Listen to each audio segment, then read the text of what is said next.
Hi, I'm Leanne, Soil Conservation Technician and Conservation Planner. Today I will show you how to navigate the Web Soil Survey tool and how to use it towards your conservation goals. The USDA Web Soil Survey is an inventory tool that can help you to achieve Step 3 of your conservation planning. Plus, you can share this tool with your clients for use at home.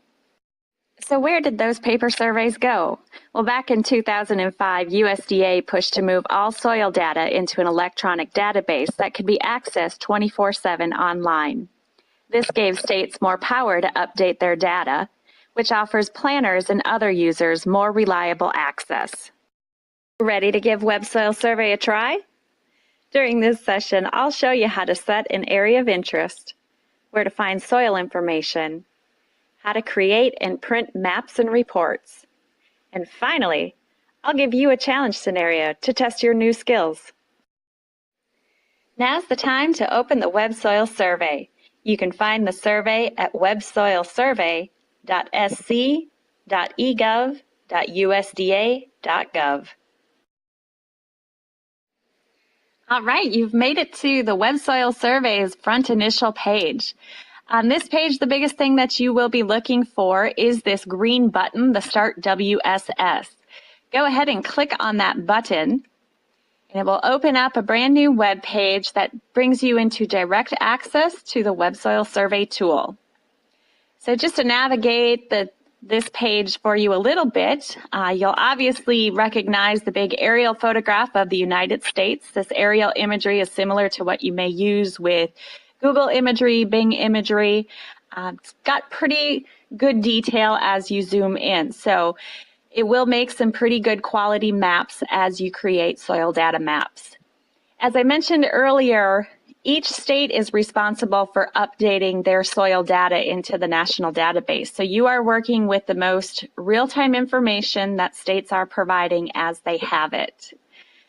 If you are familiar with your GIS tools of ArcGIS, ArcMap, or other similar GIS type mapping tools, you'll see some similar features that you can utilize in the Web Soil Survey tool. That being the zoom in feature, the zoom out feature, your pan feature, and zooming back to full extent. So just to practice a little bit with the zoom features, I've got an area that we'll look at more closely and create a soil map of. But to show you the zoom feature, you simply point, click, drag, and put a rectangle around the area that you want. You'll notice that this can become tedious as you try to keep zooming in closer and closer. Panning will give you the option to get the area more centered on the map. For this practice today, I'm going to use the address feature, which you see over here on some of the feature tools. So to get back to the United States map, I'm going to hit the zoom to full extent, and we will search via an address.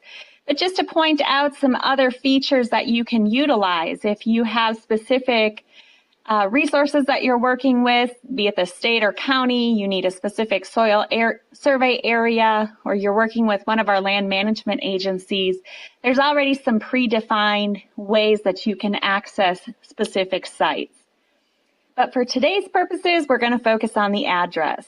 Another cool feature is if you've already got an area of interest defined, say an ArcMap, you can bring that shapefile in, upload it, and it will zoom in to where you need to go.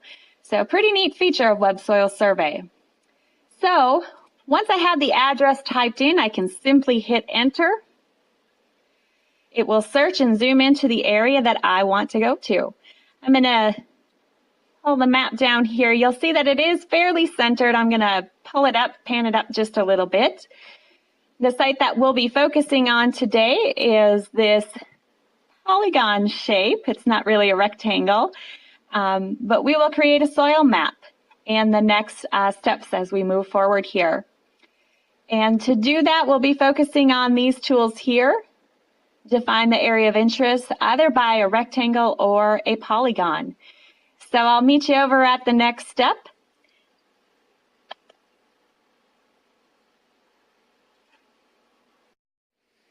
Great, now we are to our next step, which is defining the area of interest. As I pointed out, there's two different tools that you can use, either the rectangle tool or the define area by polygon. If you're doing conservation planning and you've got some fields that have some funny shapes and you just want some specific data, that polygon tool is a pretty neat feature to be able to work with.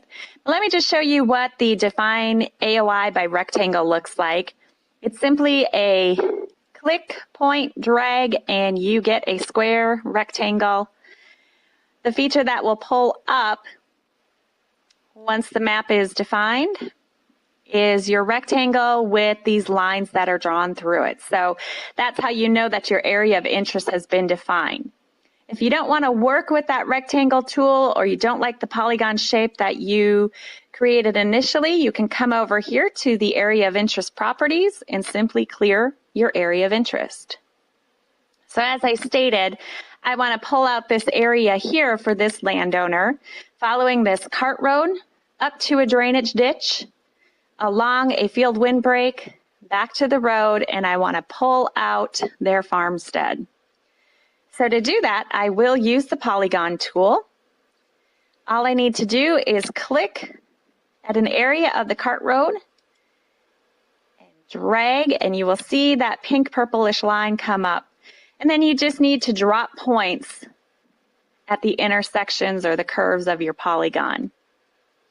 So we'll go through here, drop a few points, bring it back to the road. And like I said, we want to focus on leaving the homestead site out. So just drop a few more points, bring it down. And when I'm all finished, I can simply double click. And WebSoilSurvey will create that area of interest. And in just a second here, we'll see those diagonal lines pull up, like we've got here. So there we have established our area of interest. The next step, we will add the soils layer.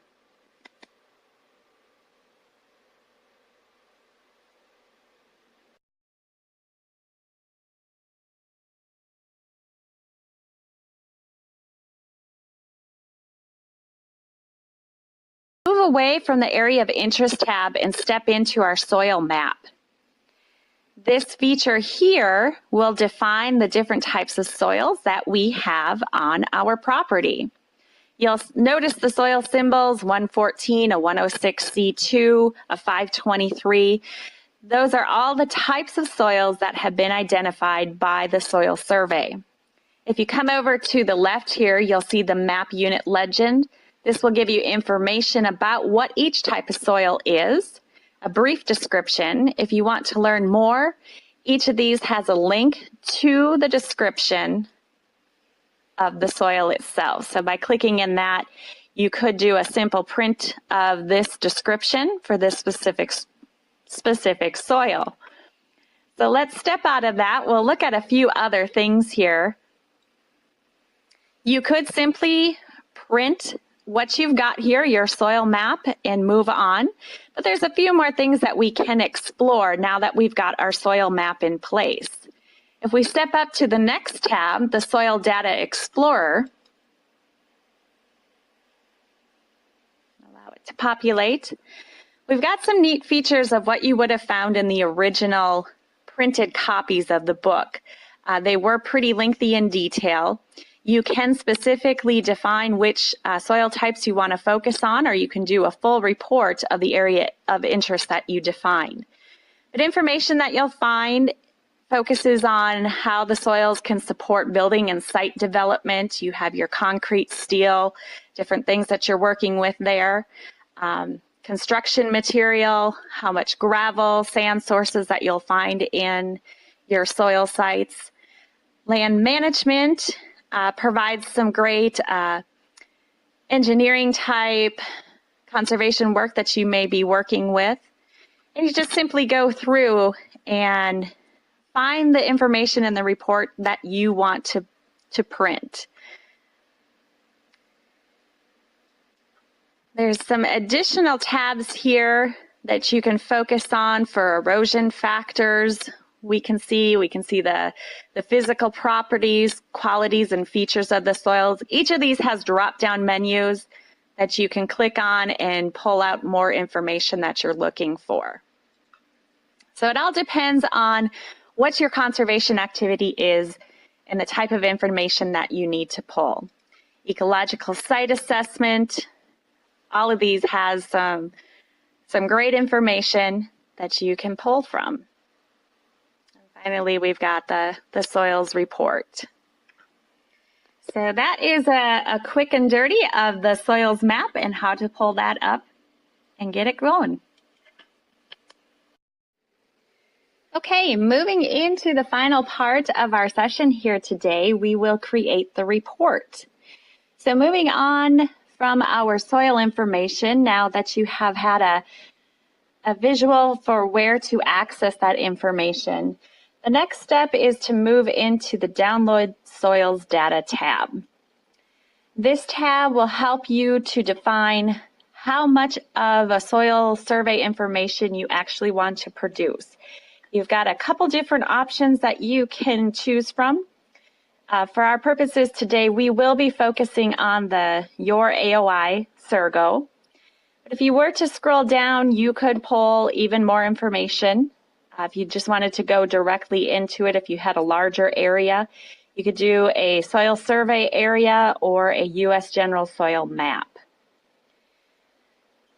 There is an option to create a download link, and that may be a helpful tool if you're working with somebody who is able to go and capture that from another website, or you wanted to incorporate that into some type of website or training session. What we'll do today actually is take it to the next and final tab, which is the shopping cart tab. So if you click on that, this will give you some properties to set before you print your map itself. Over here on the left-hand side, you will see all of those properties. To begin with, we do have a title that it will produce. It automatically populated that title, and that is not something that you can change. I have opted to put in a subtitle. You do not need to put that in, but I decided that it would be helpful to have the address. Sometimes when you're working with a farmer or a landowner, they have multiple sites, and you may be working on multiple conservation plans with that producer, that client. So to have this extra subtitle detail may be useful and beneficial. So we'll put that in there for today. The map option is always going to be in a landscape setting. We will choose to fit it to page, and we'll stick with our scale that we just went with. We did a zoomed in scale. It isn't set to anything in particular. If you are truly wanting to focus on a section view, that would be the 7 to 920. You could set that so you could scale it out. For this purpose, we don't need to do that. So we'll leave all those parameters in place. If you go down to the table of contents, there are some pieces that you can either include or exclude. If you want to include the information of how a soil survey is made, maybe we'll take that out. It bulks up the paper a little bit more. So we can turn that one off so it will not produce. And I think we are set to go.